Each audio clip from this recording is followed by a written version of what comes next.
Selamat datang di video panduan pelaporan SPT tahunan PPH orang pribadi menggunakan Cortex. Saat ini, Cortex tersedia dalam dua bahasa, bahasa Indonesia dan bahasa Inggris. Pada video ini, kita akan membahas alur pembuatan SPT tahunan PPH orang pribadi menggunakan menu berbahasa Indonesia. Sebagai perhatian, informasi yang disampaikan pada media ini dapat berubah sesuai dengan proses pengembangan sistem dan ketentuan perpajakan terbaru. Video panduan ini ditujukan bagi wajib pajak orang pribadi karyawan dengan satu pemberi kerja. Berikut merupakan 3 tahap dalam melaporkan SPT tahunan PPH orang pribadi.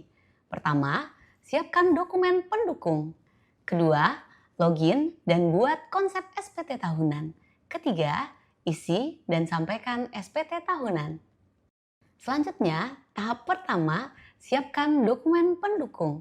Pada tahapan pertama, kawan pajak menyiapkan dokumen pendukung yang dibutuhkan untuk melaporkan SPT tahunan PPH orang pribadi, seperti bukti pemotongan atau pemungutan PPH dari pemberi kerja, daftar harta atau aset, dan daftar utang yang dimiliki, serta daftar anggota keluarga dan tanggungan, dan dokumen pendukung lainnya yang diperlukan.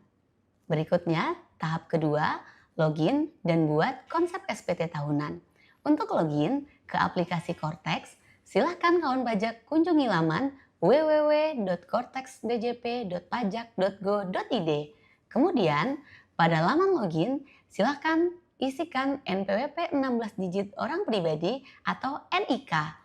Lanjutkan dengan menuliskan kata sandi, pemilihan bahasa, dan masukkan CAPTCHA atau kode keamanan. Lalu, klik login.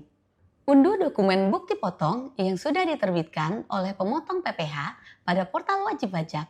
Pilih portal saya, kemudian pilih dokumen saya. Klik tombol refresh untuk menayangkan seluruh file dokumen yang tersedia pada portal wajib pajak. Lalu, pilih file bukti potong yang akan diunduh. Kemudian, gulir ke kanan untuk mengunduh dokumen bukti potong. Lalu, klik tombol unduh untuk mengunduh dokumen bukti potong A1 atau BPA1. Berikut ini adalah contoh tampilan bukti potong A1 atau BPA1. Selanjutnya, untuk melaporkan SPT tahunan PPH orang pribadi, pilih modul Surat Pemberitahuan SPT. Kemudian, pilih menu Surat Pemberitahuan SPT. Pada bagian konsep SPT, pastikan belum terdapat draft SPT yang sama. Pada daftar kolom jenis SPT, selanjutnya klik Buat Konsep SPT. Berikutnya, silakan pilih PPH orang pribadi, kemudian klik Lanjut. Selanjutnya, memilih jenis periode pelaporan SPT, pilih SPT tahunan, dan dilanjutkan memilih periode dan tahun pajak sesuai dengan tahun pajak yang akan dilaporkan. Kemudian, klik Lanjut. Pilihan berikutnya adalah model SPT. Sistem akan menampilkan pilihan normal apabila SPT baru pertama kali dibuat. Sebaliknya, sistem akan menampilkan pembetulan apabila terdapat SPT normal yang sudah disampaikan sebelumnya. Lanjutkan dengan klik Buat Konsep SPT. Pada menu Konsep SPT akan terbentuk SPT PPH orang pribadi sesuai dengan jenis pajak, jenis surat pemberitahuan pajak dan masa pajak, dan tahun pajak yang dibuat. Untuk melakukan pengisian SPT, klik lambang pensil untuk membuka konsep dan mengisi SPT tahunan PPH orang pribadi. Tahap ketiga, isi dan sampaikan SPT tahunan. Kawan pajak akan mengisi SPT tahunan dimulai dari halaman induk, dilanjutkan dengan mengisi lampiran SPT tahunan. Dalam video panduan ini, kita akan melakukan pengisian SPT tahunan wajib pajak orang pribadi yang memiliki penghasilan dari satu pemberi kerja, memiliki harta dan hutang pada akhir tahun pajak, sebagaimana yang tampak pada layar.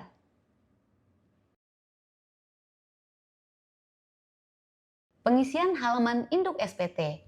Bagian induk akan menentukan lampiran yang akan muncul pada SPT tahunan wajib pajak orang pribadi. Mohon diperhatikan untuk setiap pengisian jawaban atas pertanyaan yang muncul. Pertama, bagi wajib pajak orang pribadi karyawan dengan satu pemberi kerja, silakan pilih sumber penghasilan pekerjaan. Selanjutnya, silakan pilih metode pembukuan atau pencatatan yang dilakukan oleh wajib pajak. Untuk wajib pajak karyawan dengan satu pemberi kerja, silakan pilih metode pencatatan. Formulir yang pertama kali tersedia pada konsep SPT tahunan PPh orang pribadi meliputi formulir induk SPT dan lampiran L1. Pada bagian A, identitas wajib pajak, data akan terisi otomatis berdasarkan profil wajib pajak. Bagian A angka 7 dan A angka 8 hanya diisi apabila kawan pajak dengan status menikah serta memilih menjalankan hak dan kewajiban perpajakan dengan status pisah harta atau PH, atau memilih terpisah atau MT dengan suami atau istri.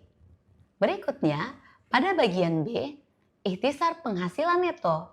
Angka 1A pilih ya, sehingga muncul informasi untuk mengisi lampiran L1 bagian D. Angka 1B, titik 1, pilih tidak. Angka 1C, pilih tidak. Angka 1D, pilih tidak. Selanjutnya, pada bagian C, perhitungan pajak terutang. Angka 2, penghasilan neto setahun akan terisi otomatis oleh sistem berdasarkan penjumlahan bagian B angka 1A, 1B, 1C, dan 1D. Angka 3, pilih tidak. Selanjutnya, angka 4 terisi otomatis oleh sistem berdasarkan perhitungan dari angka 2 dan angka 3. Selanjutnya, angka 5, pilih PTKP yang sesuai dengan status PTKP kawan pajak. Pilih TK 0. Angka 6 dan angka 7 akan terisi otomatis.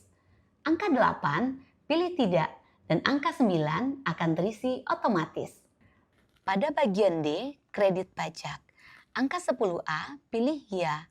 Angka 10B dan 10C terkait dengan angsuran dan surat tagihan pajak untuk PPh pasal 25 dan STP PPh pasal 25 dapat dilewati. Angka 10D pilih tidak. Karena pada video panduan ini kawan pajak hanya menerima penghasilan sebagai karyawan dari satu pemberi kerja. Berikutnya, bagian E, PPh kurang atau lebih bayar. Angka 11A merupakan hasil penghitungan oleh sistem dari bagian sebelumnya. Angka 11B dan 11C diisi otomatis oleh sistem. Pada bagian F, pembetulan hanya diisi jika modal SPT tahunan adalah pembetulan. Pada bagian G, permohonan pengembalian PPh lebih bayar dilengkapi jika SPT tahunan berstatus lebih bayar dan mengajukan pengembalian PPh lebih bayar ke DJP. Pada bagian H, angsuran PPh pasal 25 tahun pajak berikutnya, angka 13A, 13B, dan 13C pilih tidak. Pada bagian I, pernyataan transaksi lainnya, angka 14A akan menampilkan nilai harta dari SPT tahunan tahun pajak sebelumnya. Angka 14B pilih ya. Angka 14B akan menampilkan nilai utang dari SPT tahunan tahun pajak sebelumnya. Angka 14C, 14D, dan 14G pilih tidak. Angka 14E, 14F, dan 14H dapat dilewati. Pada bagian J, lampiran tambahan. Huruf A, B, dan C dapat dilewati. Huruf D dan E pilih tidak. Pengisian halaman induk SPT telah selesai. Mari kita lanjutkan dengan pengisian lampiran SPT. Selanjutnya, pengisian lampiran L1. Lampiran L1 merupakan lampiran yang otomatis muncul pada SPT tahunan PPh orang pribadi, terdiri atas 5 bagian. Bagian A, harta pada akhir tahun pajak. Bagian B, utang pada akhir tahun pajak. Bagian C, daftar anggota keluarga yang menjadi tanggungan. Bagian D, penghasilan neto dalam negeri dari pekerjaan. Bagian E, daftar bukti pemotongan pemungutan PPh. Pada lampiran L1 bagian A, sistem akan mengisi otomatis data harta, berdasarkan SPT tahunan PPh orang pribadi tahun pajak sebelumnya. Silakan kawan pajak melakukan cek posisi harta yang dimiliki atau dikuasai per akhir tahun pajak pelaporan. Lalu, melakukan ubah untuk melengkapi data yang sudah ada atau menghapus data harta yang sudah tidak dimiliki atau dikuasai, serta menambahkan data harta baru jika memiliki harta baru yang belum dilaporkan. Dan kawan pajak wajib mengisi minimal satu data harta untuk dapat melaporkan SPT tahunan PPh orang pribadi. Bagian A ini terdiri dari 6 subpengelompokan, yakni kas dan setara kas, piutang, investasi sekuritas, harta bergerak, harta tidak bergerak, termasuk tanah bangunan, dan harta lainnya.